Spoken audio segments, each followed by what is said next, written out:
Studio Talk Show. Bienvenue à une nouvelle émission du Visual Studio Talk Show. Le podcast, on discute d'architecture logicielle avec les services de Microsoft. Je m'appelle Mario Cardinal et à l'animation, je suis accompagné de Guy Barrette. Bonjour Guy. Hey, salut Mario, ça va? Oui, ça va super bien. Nous, Guy, on se prépare pour ce que j'appellerais le mode été. C'est-à-dire qu'on fait des enregistrements au mois de juin, mais qu'on va publier un peu plus tard parce que on prend de l'avance. Je sais pas si on peut dire ça comme ça. Parce que ça ne nous tentera pas. Ouais, c'est parce que la vie fait que un moment donné, on va peut-être être loin, pas vraiment chez soi, en tout cas en voyage ou n'importe quoi. Donc, Oui. donc là, on est début juin, mais on enregistre le podcast qu'on va publier début juillet. Donc, donc si jamais il y a eu comme quelque chose de majeur qui est arrivé entre-temps, puis que vous dites, comment ça, il en parle pas? Ben, c'est parce qu'on ne savait pas. On pourrait dire que c'était comme ça en juin. C'est ça. Puis notre invité qui vient de parler, c'est Joël Quimper. Bonjour Joël. Salut, ça va? Oui. Salut. Écoute Joël, moi quand on s'échangeait puis je prenais des nouvelles de ta part parce que t'as changé d'emploi dans les derniers mois. Puis là tu disais, hey, j'aimerais ça à un moment donné peut-être te parler de tester en production, ou en tout cas le QA sans QA. Puis je dis, ouais, super sujet.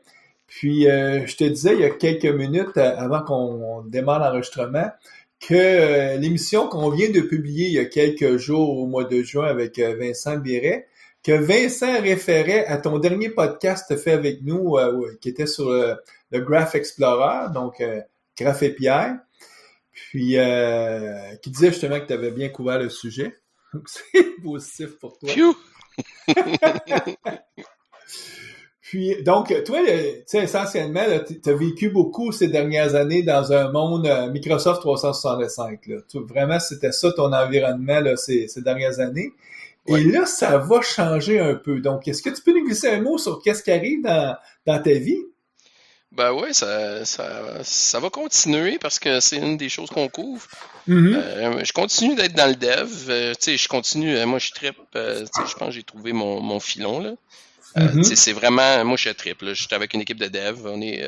Mon data, c'est une soixantaine de personnes, mais mon équipe, le dev comme tel, l'ingénierie, c'est 20 personnes. Super cool. Là, on est en train d'essayer de faire on fait une plateforme qui va démocratiser la cybersécurité. Là. Fait que c'est vraiment cool. Là. Fait que c'est sûr que ça inclut encore, on fait beaucoup encore de graphes, puis les API Manage, Office, puis tout. Là. Fait que donc, on n'a pas arrêté ça, là, mais c'est cool. Là. C'est vraiment c'est ça. Tu as joint. Est-ce qu'on peut dire que c'est encore une start-up, mon data, oui. ou oui? Ben, en fait, je connais pas la définition formelle, mais oui, on est une compagnie en pleine croissance. Là. Puis notre objectif, ça serait de créer on crée le produit, puis après, ben, on vend ça comme des petits ponchos, comme on dit. Donc, c'est ça. Donc, tu as joint mondata.ai, tu t'occupes là-bas de tout ce qui est l'ingénierie. Et une des problématiques que tu as, qui n'est pas juste vrai pour votre cas, qui est vrai de plus en plus pour la majorité des entreprises qui offrent une solution SaaS, c'est qu'il y a un défi au niveau de tout ce qui est comment on fait des jeux de tests reproduisibles, prédictibles, qui vont couvrir correctement tous les cas. Donc, quelles sont tes dernières réflexions à ce propos concernant est-ce qu'on doit continuer à tester comme on faisait dans le passé? Ben, c'est une excellente question, puis je te dirais que la réflexion, ça fait un bout que je m'en demande. Ça fait un bout, mettons, que je travaille avec des... plus on avance, plus... quand on travaille sur du produit, on va travailler sur... c'est un peu hyperscale, là, vraiment, il y a beaucoup de users, il va y avoir beaucoup de users, beaucoup de combinaisons possibles, beaucoup de choses, ce qui fait que quand on parle traditionnellement d'un projet avant, on parlait beaucoup on va avoir un environnement de QA, on va avoir une équipe de QA, puis ça fait en sorte qu'aujourd'hui, c'est assez difficile de pouvoir avoir ça, puis de le garder à jour. Là. on se retrouve, tu sais, dans le fond, on se retrouve toujours d'un issue où on arrive en prod, puis là, comment ça qu'on a le problème? Pourtant, pourquoi on l'a pas vu en QA? Ah, ben, en QA, il nous manque telle spécificité des logs. La switch n'est pas tombée down, ou il manque, tu sais, comme nous, là, c'est ça, on reçoit des logs de plusieurs plateformes, là, fait que c'est à un moment donné, tu sais, tous les cas de figure de tout ce qui peut arriver au monde, ça devient difficile à mettre sur un environnement de QA, là. Fait que c'est ça. Fait que ça, en fait, la réflexion, moi, je l'ai entamée il y a longtemps, tu sais. Puis, tu sais, si vous faites un peu de lecture, c'est vraiment un sujet qui est quand même pas mal d'actualité. Comment qu'on fait du QA? Du QA. Là. Fait que donc, comment qu'on fait pour faire de la qualité, de l'assurance qualité, sans avoir nécessairement un environnement de QA ou une équipe de QA? Comment qu'on fait pour que le processus fasse partie du processus de génie logiciel, là?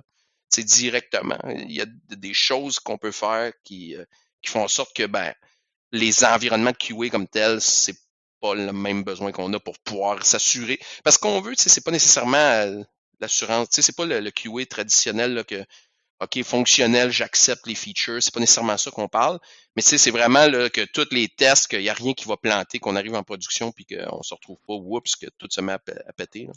Puis, est-ce que tu dirais aussi que, tu sais, l'agilité, ça l'a imprégné, ça l'a changé complètement comme on fait du développement, parce que nos prémices initiales, qui étaient que on disait, ben, jour 1, on est capable de connaître tous les besoins, et après ça, tout ce qui reste, c'est de l'ingénierie classique, c'est-à-dire on construit, puis on livre le produit. Ben, la réalité, c'est qu'on s'est rendu compte que c'était pas vrai, que jour 1, on connaissait les besoins, que même on les connaissait vraiment pas beaucoup, et que le processus de compréhension des besoins, c'était un voyage, un long voyage, et que fallait être agile. Puis, est-ce que tu dirais que ces dernières années, il y a comme aussi la prise de conscience que s'il y a une forme d'utopie de penser qu'on est capable de connaître tous les types de tests qu'on peut faire dès la phase initiale, c'est-à-dire, parce que il y a trop de variables, il y a trop c'est-à-dire que le même enjeu revient du côté des tests. C'est un processus de découverte aussi, comprendre ce qu'il faut tester. Est-ce que ta réflexion a démarré à ce niveau-là? Oui, exact. Puis, en fait, c'est drôle parce que j'aime le fait que tu aies utilisé le mot utopie, Mario, ça rend joke, c'est le fun parce que, tu sais, il y en a plusieurs qui vont dire, ben non, ça se peut, mais en réalité, c'est parce que, tu sais, c'est pas techniquement impossible, mais l'effort et l'investissement. Fait que si, mettons, demain matin, on me disait, je veux avoir un QA qui est blindé puis qui rencontre l'utopie, les moyens qu'il faut mettre là-dedans fait que, dans le fond, justement, on irait un petit peu contre le fait qu'on reste agile. Ça serait énorme comme moyen pour pouvoir maintenir un environnement qui est toujours à jour, qui est toujours blindé, qui est toujours bon. Là. Puis, mais toi, tu as un bon exemple. C'est-à-dire que votre système agrège des données qui proviennent de divers systèmes. Exact. Puis connaître tous les cas qui peuvent survenir. Bon, tu peux couvrir, je sais pas moi, 80% des cas, mais il y a toujours un 20% des cas qui vont être des surprises, qui vont arriver comme un mon Dieu, comment ça ces données sont présentées de cette façon-là ou de telle autre façon. Donc c'est impossible, là. Puis vous allez les découvrir au fur et à mesure que ces cas-là vont arriver. Oui, ben tu sais, c'est ça. Puis sinon, ben, mettons, en fait, ça serait quoi nos options? Il faudrait mettre en place, mettons, nous, on surveille là, comme tu sais, on ramasse des logs qui viennent d'Office 365, qui viennent de différentes détections d'endpoint, qui viennent de différents systèmes, firewall, qui viennent de différentes applications, Snowflake, Databricks. Fait que là, ça veut dire que nous autres, tu sais, puis on détecte des patterns autour de la cybersécurité, tu sais. Donc, je sais pas, moi, une délégation qui a été faite, un user qui se log depuis une autre géographie. Fait que, tu sais, pour pouvoir répliquer ce comportement-là, ça demanderait comme beaucoup d'efforts. Là, il y en a qui vont dire, ben, des jeux de test, mais ça aussi, c'est quand même substantiellement dur. Là, si on dit, OK, il faut générer de la donnée puis tout stopper. On est capable d'en faire, on en fait dans nos tests. T'sais, dans nos tests, on va stopper. C'est ça qu'on va essayer de faire pour faire les happy paths puis faire le maximum. Mais les exceptions qui arrivent, ça c'est juste comme impossible. Et puis au niveau de confidentialité des données, ben tu peux pas prendre les données des clients puis les ramener dans tes environnements de test. Là. Tu peux pas faire ça. Là. Non, exact. Fait que c'est un peu le défi. Fait que dans le fond, mettre un environnement QA qui est blindé, tu sais, dans le fond, en fait, moi, si on me dit, tu mets un environnement de QA qui fait que Joël, tu signes avec ta paye, là, que si ça pète quand tu arrives en prod, tu sais, tu signes avec ton sang puis tu perds 10 000 jamais je signerais ça, tu sais. Il y a trop d'affaires il y a trop d'impondérables, là. Fait que dans le fond, la réflexion, puis tu sais, là, on en parle de même comme si, mais tu sais, ça n'a pas été inventé par nous autres, là. Ça fait longtemps en tabarouette que ce défi-là existe, là. Je pense à Microsoft avec, tu sais, c'est Windows, par exemple. Ça fait longtemps qu'ils parlent des rings, là. Sûrement que vous avez eu quelqu'un qui est venu, tu sais, qui est venu parler, tu sais, Windows, le déploiement par anneau, etc., là. Mais ça en est des stratégies, là. Ils sont pas capables d'avoir un environnement de QA qui représente toutes les Windows du monde, tu sais, c'est comme, on sait pas les genres de combinaisons. Fait qu'ils ils sont venus, eux autres, qui ont solutionné ça avec une approche. Puis tu sais, ça fait partie du panier des solutions qu'on a, nous autres, pour pouvoir essayer d'approcher ça. Mais le nerf, tu sais, dans le fond, la philosophie derrière ça, c'est de dire, comment on fait pour être certain qu'on va pouvoir promouvoir notre environnement en production en minimisant les problèmes qui pourraient arriver s'il y a des bugs ou qui passent, en minimisant le nombre de bugs, mais dans le fond, en essayant de faire en sorte qu'on protège un peu la production générale. Fait que c'est ça. Parce qu'à quelque part, qu'il y ait des défaillances, si, mettons, tu sais, dans une approche agile, on dit on va embrasser, on va voir ça comme très positif, le changement. C'est OK, le changement, c'est inévitable, c'est toujours là. Mais si on avait la même approche en disant, écoutez, des défaillances, là, ça fait partie de la vie, il va toujours en avoir. Et, tu sais, cette réalité-là, prenons un cas très concret. Le cloud. On sait, le cloud, c'est des millions d'ordinateurs qui roulent en parallèle. Et à chaque seconde, il y a des milliers, pas des millions, mais un sous-ensemble de tous ces serveurs-là, ces équipements-là qui brisent. Et on a juste mis en place des mécanismes qui font que oui, c'est normal qu'on accepte que certains ordinateurs brisent, parce que de toute façon, ça ne fait pas briser l'Internet. Ça fait juste faire en sorte que un certain nœud, lui, est down, mais s'il y a des mécanismes qui font que quelqu'un d'autre prend la relève, c'est pas grave. Puis après ça, là, on va remplacer. Tu sais, dans un data center, là, le principe, c'est quoi? Il y a des boards qui brisent à toutes les secondes, mais il y a des ordinateurs où il y a des petits robots qui vont mettre un nouveau board, on remplace et on vit avec cette réalité-là que les systèmes sont faillibles. Mais on dirait que du point de vue logiciel, on veut pas reconnaître cette réalité-là, que nos systèmes sont aussi faillibles et que peut-être que la meilleure approche, c'est peut-être pas de chercher à tout prévoir et tout tester d'avance, ce qui est une utopie, mais plutôt se dire comment je peux être en production et réagir assez vite que l'impact de ma défaillance va peut-être impacter un client, mais pas 1 million de clients. Et ce client-là, je peux avoir plein de mécanismes, là, souvent, un client que t'as réparé un problème, que tu l'as fait avec le sourire et tout, est souvent même plus satisfait que la seconde avant parce qu'il y a eu du service. Et vous êtes un bon exemple. En fait, c'est bon, c'est ça. C'est que, tu sais, en choisissant, c'est pas tous les clients non plus qui sont égaux. Vous autres, vous êtes un bon exemple de ça. Les gars, là, ça fait 382 ans que vous êtes MVP, là. Fait que, tu sais, vous êtes, fait que vous êtes souvent dans les early adopters, tu sais, on appelle ça insider, whatever, là, Microsoft à démo. Mais souvent, vous avez été les premiers à mettre la main sur un feature. Tu sais, c'est vrai, là. Parce que, puis là, il y avait personne. C'était pas GA qu'on appelle, Generally Available. Vous étiez les premiers parce que vous êtes, tu sais, dans le fond, vous avez plus le goût, ça vous dérange pas, vous voulez tester, vous voulez voir venir. Ça fait partie, je dirais, de la personnalité. C'est pas tous les clients qui sont comme ça. On veut aussi influencer la direction du produit. Souvent, c'est ça. Hein, c'est que, exact. Outre le fait que tu vas leur dire, telle affaire marche pas, des fois, tu vas même leur dire, tu sais, cette fonctionnalité-là, vous la construisez tout à l'envers. C'est pas comme ça qu'elle devrait être construite, là. Et là, tu vas essayer de vendre ta salade en disant, moi, je me souviens, là, moins ces dernières années, mais à l'époque, quand j'étais beaucoup impliqué avec l'équipe qui construisait Team Foundation Server, on s'entend, cette équipe-là, à la base, là, c'était pas une équipe qui venait d'une culture très agile, hein.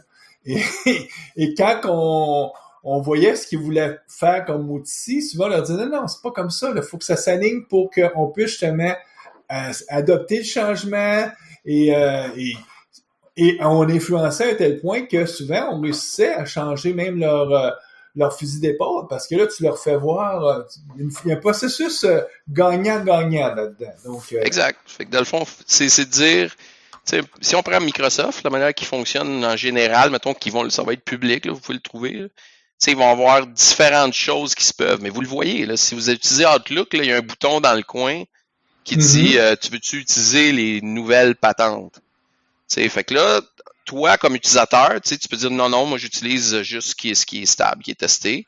Mais là, quand tu dis j'active ça, ben tu reçois les nouveaux features. Puis là, ben, tu sais que ça se peut que tu aies des petits bugs, mais c'est parce qu'ils sont justement en train de ramasser de l'information là-dessus. Puis fait que ça, c'est un ring intermédiaire. Il y a toutes les affaires, on va en voir ça. Tu peux, dans Office 365, dire que toi, tu es early release. Là. Fait que ça veut dire que tu reçois tout avant que ça soit disponible dans le tenant pour tout le monde. Donc si on expliquait comment ça fonctionne, cette histoire-là, d'anneaux, déploiement en anneaux, donc c'est essentiellement, tu vas partitionner ta clientèle? Ouais. Dans le fond, qu'est-ce que tu vas faire, c'est que tu vas créer, il y a différentes façons, mais nous, ce qu'on regarde, là, c'est premièrement, il faut que ton modèle, faut que ton niveau de persistance soit capable de pouvoir suivre ça. Si tu veux dire qu'un client, tu le changes d'anneau ou t'actives un feature, il faut que tu sois capable de supporter qui est là puis pas là en même temps. Là. Fait que donc ça veut dire qu'il faut que ta couche de persistance puisse se supporter. Ta couche applicative aussi, il faut que ta couche applicative puisse exister deux en parallèle puis que ça soit stateless, mais de base, tu sais, que tu envoies du trafic à gauche, tu envoies du trafic à droite, puis ça fonctionne. Faut que tu sois. Ça prend une certaine conception pour t'amener là. Donc, ça veut dire qu'en production, selon le statut d'un utilisateur, il y a des utilisateurs, eux autres vont voir des fonctionnalités que d'autres utilisateurs ne verront pas. Oui. Et c'est de cette façon-là que tu vas pouvoir évaluer la stabilité de cette nouvelle fonctionnalité-là, parce que si tout le monde qui utilise se met à crasher, là, tu vas dire, ouf, il y a un problème, on corrige. Mais justement, parce que juste que tu as un sous-ensemble, puis imaginons que c'est justement ton groupe de MVP, par exemple, chez Microsoft, ou si c'est dans un service, tu commences par déployer, mettons, à tes employés à l'interne. Ben là, tes employés à l'interne, eux autres, même s'ils disent, ils terminent tout en disant, cette fonctionnalité-là, elle crache, elle marche pas, ben ça t'a pas fait si mal que ça, parce que c'est du monde qui sont des amis, là. C'est des gens qui vont te pardonner, si je peux dire ça comme ça. Donc, c'est comme ça. Mais là, c'est facile à dire, là, puis à conceptualiser, là, mais Joël, tu mentionnais tantôt, là, la persistance, là. Moi, tu sais, c'est une des bases de données relationnelles. Quand tu te mets à changer ton schéma de BD, là, c'est comme ça risque d'arracher bien des choses, ça, là. Oui, en fait, c'est que ça, la première affaire qu'il faut pouvoir, là, tu sais, puis ça, tu sais, nous, on est en cours de ça, là. Faut devenir un peu idempotent, là, tu sais. En fait, pas un peu, il faut devenir idempotent. C'est-à-dire que, c'est-à-dire que, tu sais, tu redéploies, tu sais, dans le fond, faut pas changer le passé pour la BD. Fait qu'il faut ajouter, fait que dans le fond, si on arrive avec de quoi qui brise le schéma, ben, faut être en parallèle pour une période, là, tu sais. Ça veut dire qu'on va être obligé de penser à une façon de pouvoir faire ça à moins que le changement soit pas impactant, là. Mais tu sais, si on vient vraiment changer, qui fait qu'il faut modifier la BD, il faut vraiment que on soit capable d'être incrémental, qu'on puisse appliquer le changement sans casser le passé. Puis ce que tu dis, tu sais, à quelque part, la façon qu'on a construit des bases de données à la base, initialement, avec la prémisse qu'on pouvait réécrire par-dessus une donnée existante et complètement l'effacer, il n'y a presque pas de système réel d'envergure qui fonctionne comme ça dans le vrai monde. Les systèmes comptables, par exemple, c'est toujours on fait des nouvelles écritures, on refait pas le passé. Mais nous, en informatique, on a rêvé qu'on serait capable de refaire le passé puis de corriger.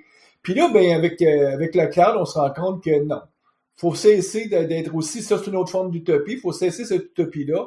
Et on réécrit nos transactions, puis on garde la trace que oui, on a peut-être fait une erreur précédemment, mais c'est pas grave, dans la mesure où est-ce que on a corrigé, puis on a donc faut que ta base de données, essentiellement, tu viens jamais modifier une donnée déjà écrite, tu fais juste ajouter. C'est un peu le premier principe que tu dois mettre en place.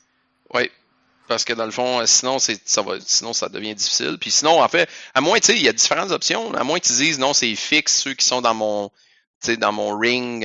Parce que là, nous autres, si vous regardez, je vais vous donner des liens. Là. Si on regarde dans Doc DevOps, le premier ring, il l'appelle Canary. Là, fait que dans le fond, puis normalement, ben c'est pas mal la shop elle-même. Chez Microsoft, le premier ring, c'est Microsoft là, quand ils déploient Windows ou.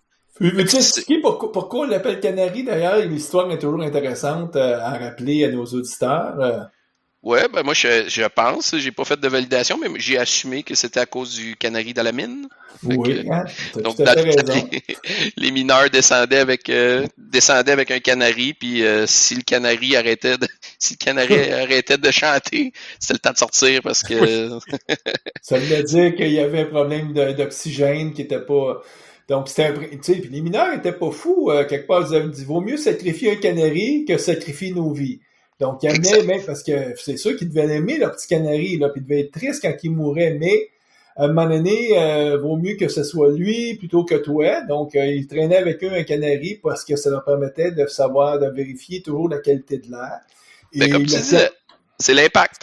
L'impact est moins grand, tu sais, si, mettons, la première layer, on pogne les bugs, puis ben, hops, c'est nous qui vit l'impact. C'est moins grave que si c'est tous les clients. Fait que, c'est sûr que, c'est pas nécessairement pas grave, mais c'est moins stressant pour l'équipe, c'est moins, puis dans le fond, il y a plein de monde qui se rendront pas compte, justement, que c'est arrivé, l'événement, là. Tu sais, je vous le dis, quand j'étais chez Microsoft, dans le temps, là, ça pouvait arriver, genre, une journée qu'on n'ait pas de téléphone. Parce que il avait fait de quoi dans Teams. Je le sais pas, tu sais, parce que moi, j'étais juste un user, hein. Ouais. Fait que, tu sais, j'étais un user, mais il avait fait de quoi, puis on était le canari, ils ont pété le téléphone dans Teams, puis nous autres, aujourd'hui, on n'a pas de téléphone. Ça arrive pas souvent, tu sais, mais tu sais, on prenait nos cellulaires, puis c'était ça. Il y avait pas d'impact, tu sais, c'est pas comme si, là, ils font de quoi, puis ça pète, là, tu sais, fait que c'était vraiment ça. Pour la petite histoire, pour nos auditeurs qui ne le sauraient pas, t'as travaillé longtemps chez Microsoft, t'as travaillé aussi comme architecte, parce qu'on l'a pas dit au début de l'émission, mais t'étais un architecte en entreprise dans beaucoup de grandes organisations financières à Montréal. Et ces dernières années, tu avais joint un partenaire Microsoft. Et là, tu viens de rejoindre une start-up où est-ce que vous faites, vous voulez à quelque part, vous cherchez à résoudre un problème qui est pas simple. Comment, comme tu l'as dit, comment rendre la cybersécurité facile d'adoption par les PME ou les organisations? Parce qu'aujourd'hui, il y a une barrière d'entrée qui est non négligeable. Ça prend beaucoup de ressources. C'est démocratisé sur l'ensemble de la patente de notre mission, là. Aujourd'hui, en cybersécurité, il y a plein d'offres. Je veux dire, il y a t'as des SOC, t'as toutes sortes de. Mais nous, c'est d'essayer de faire en sorte que, dans le fond, les signaux, tous les utilisateurs, peu importe si c'est le SOC ou ceux qui font la première réponse aux incidents, mais le end user aussi, mettre tout le monde, démocratiser, dans le fond. Dans le fond, le end user peut déterminer, comme là, en fait, c'en est un exemple. Là. Présentement, on a un feature de saine gestion des partages qu'on est en train de livrer. Là, dans le fond, ça, ce que ça va dire, c'est que ça va regarder les partages, puis ça évalue le niveau de risque. Tu as tant de partages que tu as ouvert, mais que tu n'as jamais fermé, parce que vous savez comment c'est dans Office 365, là, on partage des affaires, puis on n'enlève jamais les partages. Là. Fait que, puis là, dans le fond, puis par défaut, dans plusieurs places, ça crée des liens d'organisation ou des fois des liens anonymes, même des fois dans certaines organisations. Les gens se rendent pas compte, que même dans un team, moi je savais même pas, là, je m'étais même pas rendu compte que je faisais ça, mais je fais des partages dans un Teams, moi mon réflexe c'est je clique sur le document, create link, je pogne le lien, je me posais pas de questions, je l'envoyais. Mais ce lien-là, il ouvrait un backdoor que si demain matin on me kickait out du team, j'avais encore accès au document que j'avais sharé.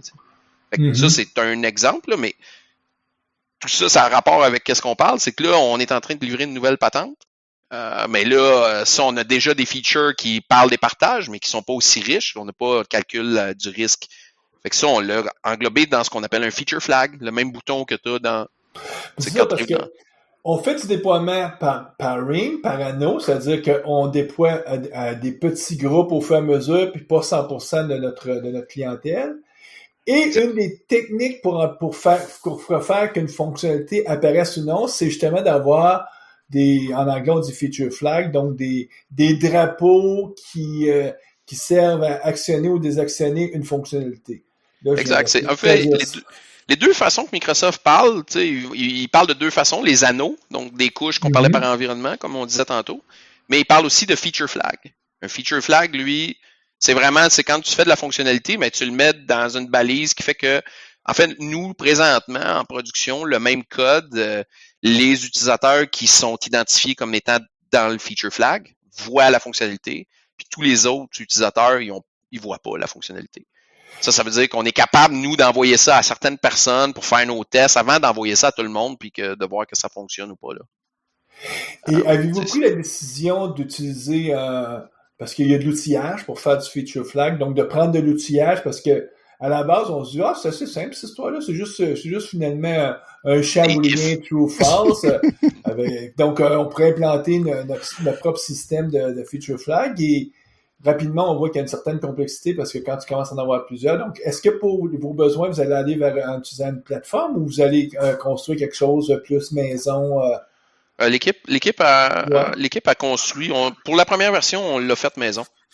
On a fait la même chose du côté de notre startup parce que ça coûte cher, ces plateformes-là. Puis on va voir dans le fond, là présentement ça marche bien. On a un feature qu'on a livré, là on a un autre qu'on commence qu'on va aussi aligner sur la même affaire. Il y en a un autre qui va venir après qu'on va aligner sur le même modèle. C'est sûr que pour nous autres, ça simplifie parce que ça s'en va directement sur la production. On sélectionne quelques users, puis c'est magique. Là. Fait que ça, c'est sûr que quand c'est propice, quand c'est un nouveau feature, des choses de même, ben c'est vraiment cool à faire. Fait que puis là, la décision avait été prise. Quand ça a été fait, ça a été pensé par les concepteurs de l'équipe avant même que j'arrive. Là. L'idée des feature flags était là. Fait que là, on arrive là-dedans, puis ça fonctionne bien. C'est vraiment dire telle personne voit le feature, puis pour ces personnes-là, il est en production. Ça fonctionne bien tant qu'on reste avec un modèle de déploiement simple. C'est-à-dire que dès que les gens commencent à dire mais là, on voudrait être capable d'activer pour un groupe, un sous-groupe, un ci, un ça. Et un autre problème qu'il ne faut pas négliger, c'est qu'à un moment donné, il va falloir réenlever le feature flag. C'est-à-dire que le if qu'on met dans notre code, il n'est pas là éternellement. Là. À un moment donné, on veut complètement enlever ce if-là parce que la fonctionnalité, à un moment donné, ça fait belle lurette qu'elle est déployée et que tout le monde l'utilise. Donc, il n'y a plus de raison d'avoir un if dans notre code. Là. Ouais. En fait, c'est ça que ça demande en général. Tu sais, quand je disais tantôt, il va falloir vivre avec pour les données, mais ça demande une discipline. En fait, puis ça, moi, je suis d'accord avec ça. Tu sais, ça demande une discipline au développement qui est plus, tu sais, qui va être plus importante pour s'assurer que, OK, on met des affaires en place, là, ça roule, on va remettre ça direct après. Fait que ça demande une discipline au développement qui est plus importante. Mais moi, c'est ce que je pense. La clé est là. Je pense, en fait, ça, c'est mon opinion personnelle à 2 cents. Là.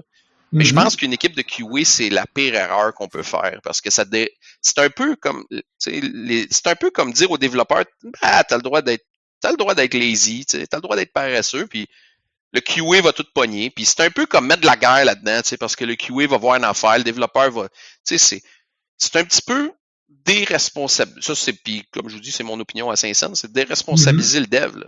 Le dev est responsable de la qualité de ce qu'il livre, Fait qu'il faut qu'il fasse ses tests, il faut qu'il s'assure. Fait que je pense qu'en allant vers une approche comme ça, on responsabilise les devs.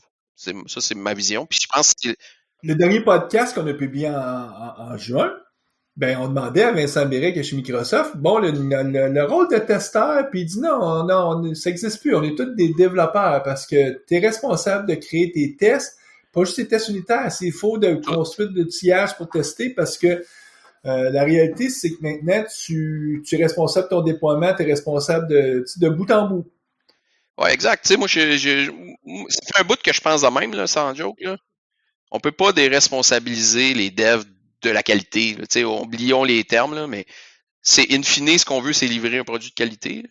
Fait que dans le fond, faut se dire, qu'est-ce que ça prend pour livrer ça? Puis le dev peut pas se dire, non, moi, j'ai une autre équipe qui va checker ça. Tu sais. Fait que faut vraiment que ça soit comme le dev dans ma tête, le dev il est responsable de s'assurer. Puis je pense que les devs en plus aiment ça. Ils ont on contrôle ça là, on livre de la qualité, on s'assure que ça fait en sorte qu'on peut mettre en prod. Puis ça rassure les devs aussi. Là, c'est stressant là, de dire on passe en prod puis tu croises ses doigts. Là. Mais Joël, concrètement, ça veut dire quoi, ça? Livrer de la qualité, puis livrer... Ça, est-ce que c'est- je fais des tests unitaires? Comment je m'organise pour livrer du code de qualité? ouais, ben c'est une très bonne question. Ça inclut justement ça, là. Fait que comme équipe, on se dit, ben, où la ligne? Parce qu'on veut pas nécessairement. Est-ce que ça signifie avoir 100% de coverage? Pas nécessairement. Est-ce que ça Donc, signifie. ça veut surtout pas dire qu'on fait plus de tests unitaires. On en Non, fait ça veut surtout encore. pas dire ça, là. Tu sais, ça veut dire qu'on a des tests unitaires, qu'on a des tests fonctionnels, si on veut. Ça veut dire qu'on s'assure, nous, tu sais, parce que ça aussi, c'est l'autre affaire. Tu sais, mettons, je sais pas, moi, le feature que je vous parle, là, tu sais, il y a des écrans qui donnent des chiffres, là, qui disent voici ta cote, là. Puis le développeur, il check pas que quand tu es dans le pie chart, si tu enlèves une, ça réajuste pas le chiffre, là, tu sais, des détails, là. Ça veut dire justement, là, regarde, le roule-les, là, fais semblant que tu es un user, fais semblant que, tu sais, regarde ce que tu es en train de faire, ce qu'on va déployer, porte attention, tu sais, c'est ça que ça veut dire, c'est oui, c'est des tests unitaires, oui, c'est des tests intégrés, mais c'est aussi comme développeur de dire, hey, on se met, tu sais, on flippe un peu, tu sais, tu dis, je livre de la valeur au end user, là. Fait que mets-toi dans la peau du end user, tu sais. Fait qu'on a les personas principales, fait que là, ben, mets-toi dans la peau du persona, puis clique. Puis, tu sais, si ce que le persona, il ferait normalement, là, comme sur le happy path, là, ben, puis que ça marche déjà pas, tu sais, ça va pas bien. Fait que c'est un peu ça, c'est vraiment. Habituellement, minimalement, ton développeur va vérifier son happy path. Il vérifiera pas peut-être tous les chemins possibles parce que il est peut-être pas en mesure même d'identifier tous les chemins possibles, mais le happy path, il devrait le connaître parce que c'est celui qui est documenté avec son user story. Le user story, absolument, c'est ce qu'il te raconte. Il te raconte l'histoire de quand, voici le chemin parfait que je voudrais suivre, moi, comme utilisateur. Je m'attends à voir ça, ça, ça. Et ça, tu devrais minimalement le tester. Puis, si pour X raison, la mise en place de les infrastructures pour tester ça est trop lourde et trop difficile, ben, à ce moment-là, ben, fais-toi un déploiement jusqu'en production, puis mets-toi juste toi des testeurs comme utilisateur de la fonctionnalité, puis tu vas pouvoir l'évaluer, tu vas pouvoir voir elle marche comme il faut. Exact. Parce que c'est C'est possible ça aussi qui est d'avoir super cool, là. Tu sais, dans le fond, on le livre, puis les premiers candidats, nous autres, du feature flag, c'est l'équipe en question. Mm-hmm. Tu sais, Les puis autres, l'équipe souvent, vont produit, refaire puis ceux. des jeux de test en utilisant l'interface, en disant, ben, ça devrait faire ça, ça, ça. Puis s'ils voient quelque chose, ils font comme, oh, pour ça, on le corrige tout de suite. Et à un moment donné, ils sont prêts à dire, OK, on s'en va à l'autre ring. On va mettre plus d'utilisateurs à utiliser l'application, puis on s'attend que ces gens-là vont nous donner du feedback aussi. Et, parce que là, Exact. l'autre critère, c'est aussi quand est-ce que je décide de passer d'un ring à l'autre? C'est-à-dire que tu as besoin d'un engin de feature flag, tu as besoin de faire du déploiement en anneau, et tu as besoin d'avoir un peu comme avant, on avait besoin de définir qu'est-ce que c'était avoir fini une story, là, on va pouvoir définir qu'est-ce que c'est passer d'un ring à un autre. C'est-à-dire que tes critères d'acceptation ils sont importants à définir, là. Exact. Puis ça, tu sais, ça, c'est aussi là où on commence. Puis ça sera le sujet d'un autre podcast. Ça va être la job. Parce que, tu sais, on a commencé à le faire. Puis, tu sais, faut être pragmatique. C'est pas tout qui va passer. Fait que ça nous prend vraiment un gating d'approbation. Mais, tu sais, mettons qu'on envoie un hotfix sur. Il faut qu'on soit capable d'être pragmatique par rapport à ça. Il y a des choses qui passent plus vite. Il y a des choses qui passent moins vite. Mais ce qui est important, c'est que tout passe par un pipeline automatisé avec des approbations. Puis c'est ça, ultimement, c'est de la gestion de risque. C'est-à-dire que tu sais que tu peux pas tout couvrir, mais tu dis, ben là, nous, notre risque, on considère qu'il est correct, donc on est prêt à exposer maintenant à plus de monde la fonctionnalité. Puis, et il faut mettre, est-ce que vous autres mettez en place aussi des mécaniques pour être capable de rapidement de dire, oups, il faut que je régresse, c'est-à-dire que j'arrête que je ramène mon nouveau ring à l'ancien code. Ça, l'équipe l'a déjà fait. Là. Ça, tu vois, dans le fond, ça fait partie. Je pense que c'est pour nos interlocuteurs à la maison. C'est impossible de passer à ça si vous n'êtes pas. Si c'est pas automatique vos affaires. Il faut que vous ayez des pipelines, que vous soyez capable de dire je déploie, oups, je reviens. Il faut qu'on soit capable de se permettre ça. Donc là, dans les prérequis, il faut absolument que toutes tes données, tes bases de données, ça soit indépotent. C'est-à-dire que tu ajoutes, mais tu réécris jamais l'histoire. Donc tu fais tu changes pas ton schéma, là. T'impactes pas ton schéma. Donc, tu fais comme ça dans ton schéma, tu vas à côté, t'ajoutes, mais tu vas jamais enlever. Tu sais, dans le fond, tu vas jamais, tu sais, c'est tout des alters que tu fais finalement. Tu vas jamais changer ton schéma. Tu fais jamais de delete du passé. Et ça te prend du déploiement robotisé, c'est-à-dire automatisé, pour être capable de déployer vite, mais surtout de déployer vite pour ramener soit un correctif, si tu décides que tu vas par en avant, ou déployer vite pour dire, ben là, je vais nous ramener à l'état stable qu'on connaissait précédemment, dans lequel les utilisateurs expérimentaient pas le problème qu'on voit. Donc, parce que c'est les deux chemins possibles. Quand il arrive un problème, c'est est-ce que fixer est assez vite, puis là, je leur déploie le nouveau fixe, ou je dis non, je régresse, je reviens en arrière, mais là, le problème, quand tu reviens en arrière, c'est que tu es toujours au même endroit où tu étais il y a 1 heure ou 2, puis là, ben, c'est peut-être pas là que tu vas aller par en avant. Ça veut dire que tu vas demander que la nouvelle fonctionnalité soit déployée. Mais c'est ça qui est intéressant aussi. Tu sais, ça, là, ça fait de ce qu'on commence à regarder, là. Mais tu sais, justement, c'est que là, si tu envoies ça sur une production générale où tout le monde est, tu sais, le call de dire est-ce que je fais un rollback ou est-ce que je fais des hotfix puis je le fais avancer, tu sais, normalement on rollback parce qu'il y a trop d'impact à trop de monde, fait que c'est c'est. Mais dans un contexte où tu es canary, tu peux dire ben tu sais, j'ai pas nécessairement, tu sais, je peux hotfixer, tu sais. Je peux vivre avec parce que dans le fond, le bug, on le connaît, on va vivre avec, c'est pas quelque chose qui fait en sorte c'est irritant, mais ça nous empêche pas, ou tu sais, peu importe, là, il y a un gate qu'on se fait. Fait que ça veut dire qu'on est capable justement de prendre cette décision-là. Mais le net, c'est que tu peux pas imaginer faire cette technique-là si t'es pas automatisé, là, ça se fera pas à main. Ça. En fait, ton équipe qui est canary, elle s'attend à vivre des inconforts avec lesquels elle va être à l'aise. Donc, tu peux décider de dire non, on corrige, on continue par en avant, parce que ultimement, on veut être capable de sortir de notre carré avec du code stable en disant maintenant, on est prêt à passer à l'autre anneau de déploiement. Puis si tu fais juste régresser, ben, t'avances pas à un moment donné, là.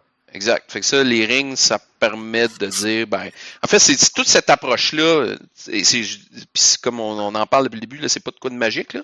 Mais toute l'approche permet justement d'arriver à un state où, ben, tu peux dire que tu te mets justement à être assez sûr que tu déploies, là, tu réagis rapidement, tu fixes, puis là, tu avances, puis tu sais.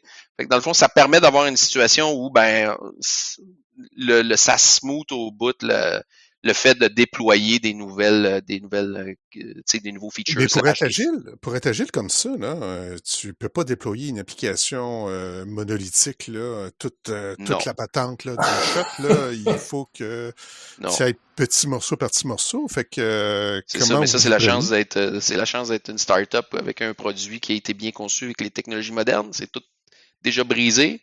Fait que dans le fond, tu sais, c'est pas un monolithe. C'est sûr que ce qu'on parle là, mettons, pour la banque avec une application mainframe, il y a beaucoup de prérequis à rencontrer avant de pouvoir être là. Ouais. Mais pour une. Ça, en fait, c'est vrai, là, comme prérequis, ça prend une architecture assez granulaire. J'aime pas dire le mot là, galvaudé, microservices. Ça prend de l'automatisme, ça prend vraiment les pipelines, ça prend du déploiement, ça prend de l'approbation. Puis après ça, il faut que nos environnements soient idempotents. Ça, c'est super intéressant. Azure est fait de même. Vous le voyez, tu as le data plane, l'app plane, ou je sais pas le mot qu'ils utilisent, mais c'est vraiment impressionnant comment ils ont fait ça. Là. Fait que c'est vraiment, Azure, quand tu vas déployer, ben le data, lui, il bouge pas, peu importe qu'est-ce que ça reste, tu repasses ton bicep, pas grave, il repasse par-dessus. Fait que c'est conçu pour dire que ben on est capable de pouvoir avoir différentes versions de code qui utilisent la même affaire. Fait que c'est ça, c'est comme une chaîne de prérequis. Là. Nous, c'est parce qu'on est chanceux, là, on est rendu quand même assez avancé, là. Mais c'est pas tout le monde qui est là, mais je pense que les compagnies de produits sont beaucoup là. Nous, dans notre expérience, un des prérequis aussi qu'on avait vu, je ne sais pas si vous avez le même prérequis, c'était la nécessité d'avoir des bons outils de monitoring. C'est-à-dire, il faut que tu sois toujours en train de surveiller l'état. Par exemple, là, tu vas maintenant te mettre, avec App Insight, par exemple, tu vas te mettre des indicateurs dans tes logs. Ça a passé là, et toi, tu vas vérifier que le monitoring, ah oui, mon utilisateur a vraiment fait le chemin que je m'attendais, ou en tout cas, ce qu'on s'attendait qu'il puisse faire. On est capable de pouvoir dire, on a maintenant eu 300 ou 400 ou 1000 personnes qui ont expérimenté avec la nouvelle fonctionnalité, parce que des fois, ton critère de sortie pour dire je m'en vais dans l'autre ring, c'est quand je vais avoir eu, je sais pas, moins 20 000, 100 000 expériences positives avec la fonctionnalité, sans bug, sans défaillance majeure, je peux l'amener dans l'autre ring. Donc là, il faut que tu sois capable de monitorer à ce moment-là. Exact. Est-ce que vous avez pris cette technique-là ou vous avez pris d'autres techniques pour mesurer? On s'améliore là-dessus, ça. Tu sais, on est rendu quand même, ça aussi, c'est cool. Là. Mais oui, on mesure, on surveille, on sait. Ça fait que dans le fond, l'idée, c'est que savoir qu'est-ce qui arrive dans le code, c'est fondamental. C'est sûr qu'il faut être capable. Puis nous, il y a l'autre chose, c'est qu'on est une petite équipe de feu. Sans joke, là, je me pince sans joke que l'équipe est vraiment forte. Puis, tu sais, la collaboration, la collégialité, tout le monde va travailler ensemble. Fait que, tu sais, quand on va faire un déploiement, ben, on a différentes équipes, tu sais, comme on a un SOC, nous, qui surveille pour des clients. Ben, ça va être notre premier point. Fait que c'est notre SOC qui va nous relever. Fait qu'on travaille en équipe de près. C'est ce qui nous aide. C'est oui, on surveille, oui, on a des alertes, mais oui, en plus, on a un premier niveau de user qui utilise quand même pas mal. Parce qu'on a pas mal de clients qui utilisent toute cette partie-là. Fait que ça veut dire qu'on a quand même en fait rapidement de l'information. On le sait là, en dedans d'une ou deux journées, s'il y a des choses qui pètent, là, c'est sûr. Je vais t'arrêter 2 secondes, Joël, parce que là, je viens de me rendre compte. On utilise l'acronyme SOC depuis le début de l'émission. On n'a jamais pris le temps, juste pour nos auditeurs qui ne seraient pas familiers, qu'est-ce que veut dire l'acronyme? Est-ce que tu peux prendre quelques 15 secondes juste pour les aider peut-être à comprendre, qu'ils fassent comme « Ah, c'est de ça qu'ils parlent depuis le début! » Oui, je parle pas de bas. Okay, yeah. Dans le fond, c'est quoi l'acronyme exact? Security Operations Center.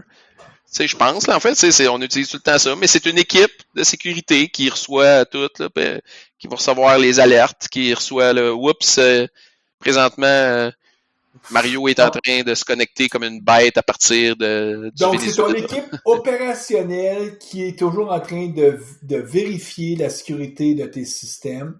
Souvent, c'est eux autres qui vont détecter. Ah, on a présentement une attaque brute, là, on reçoit beaucoup de requêtes HTTP qui s'appuient là. Ce groupe-là va peut-être prendre des actions pour dire, OK, il faut que parce que je vois, par exemple, ça vient de tout le temps de cette même adresse IP-là, toutes ces requêtes-là, ce qu'on appelle une attaque, je sais quoi le bon terme pour ça, quand on a une attaque... un DDoS? Ouais, c'est ça. Donc là, on peut passer... Denial of service! Donc, ça vient toujours de la même adresse IP, c'est facile. Tu vas juste dire, OK, cette adresse IP-là, là, je refuse toutes les requêtes. Actuellement, ils sont plus intelligents que ça. Là.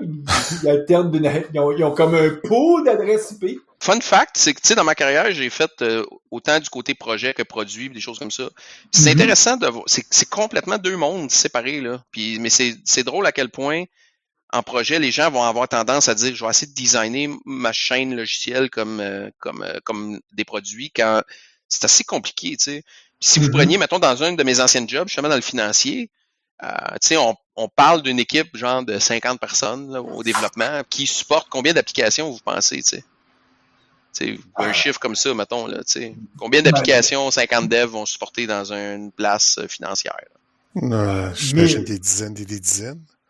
C'est entre les deux, c'est 400-500, tu sais. Fait que ça veut dire, tu supportes 400-500 applications, différentes envergures, des toutes petites affaires, des plus grosses affaires. C'est pas le même défi, tu sais. C'est vraiment un autre défi. Quand on est dans un monde comme là, on a, tu sais, où c'est qu'on a un produit, ben là, c'est pas, on peut pas penser avoir 50 devs qui travaillent sur 400 produits de la même façon que 2000 devs qui travaillent sur un produit, là, comme dans Visual Studio, Netflix, là, c'est des ampleurs complètement. Fait que ça, ce qu'on discute aujourd'hui, c'est sûr, c'est plus facilement pensable là, dans un monde là, comme pas dans un monde où c'est qu'on a 50 devs pour 400 produits. C'est plus facile dans un monde où on a un produit puis on va se structurer autour de ça. Là.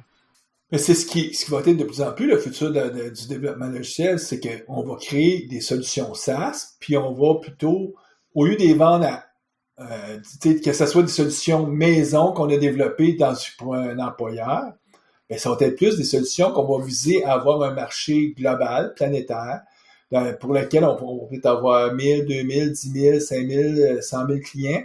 Et là, à ce moment-là, tu as du rendement d'échelle qui fait que tu peux être une équipe de 20, 50 développeurs travaillant sur ce produit-là, que ça soit rentable pour tout le monde. Là.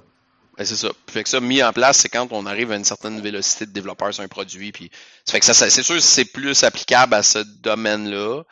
Tu sais, je me vois difficilement dans mon passé, mettons, à appliquer ça quand j'étais à la banque. Là. Tu sais, on aurait pu le faire sur 1 ou 2 assets, là, définitivement. Là. Mais tu sais, c'est plus difficile à faire at large. Là. C'est quand même, tu sais, c'est très gros. Mais tu sais, ouais, c'est ça. À terme, les banques, ces choses-là, eux, stratégiquement, ce qu'ils devraient se dire, c'est que si ce n'est pas pour me donner un avantage concurrentiel par rapport aux autres banques, je ne devrais jamais développer des applications, je devrais toujours acheter la solution. Ouais, parce que, à quelque part, ils dépensent de l'énergie au mauvais endroit. Oui, mais la majorité du développement, tu sais, on développait pas nécessairement, on développait beaucoup d'intégration, puis c'est ça qui, à un moment donné, fait que quand tu développes ça reste du code, ça reste des produits, là, je fais des gros guillemets, là.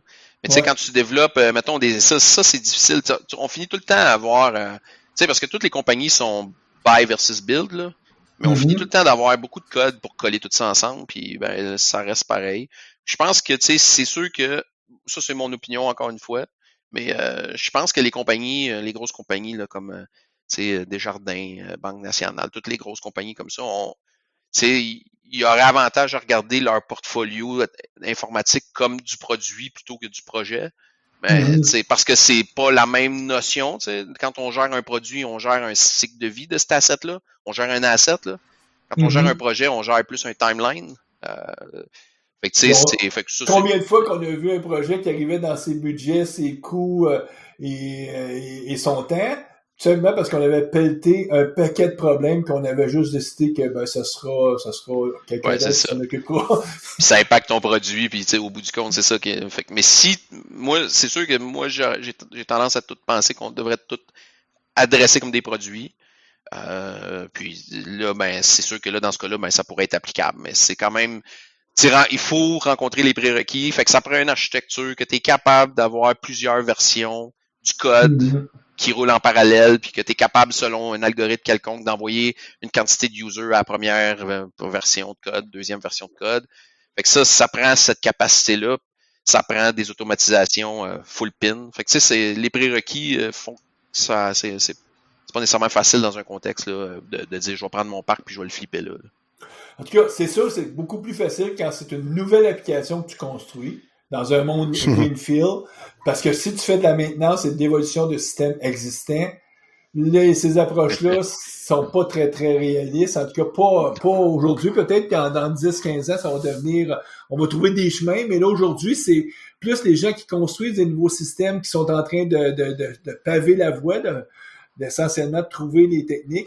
Puis là, les articles que tu vas nous partager, c'est un peu l'état de l'art actuel, parce qu'on parle aussi de pratiques qui sont pas si vieilles que ça. Là. On n'est vraiment pas dans des choses qui datent d'il y a 10-15 ans. Là. On est dans les dernières façons de faire. Là.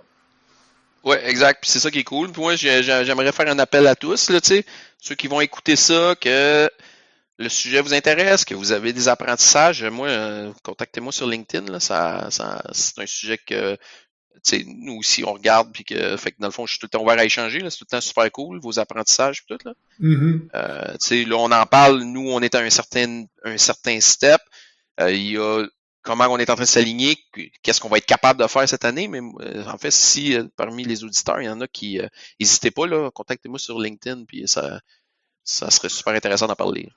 Ouais, un peu comme il y a eu des groupes pour faire des communautés de pratique quand on commençait avec les approches agiles. Peut-être qu'il faudrait qu'il y ait des communautés de pratique autour de comment faire du...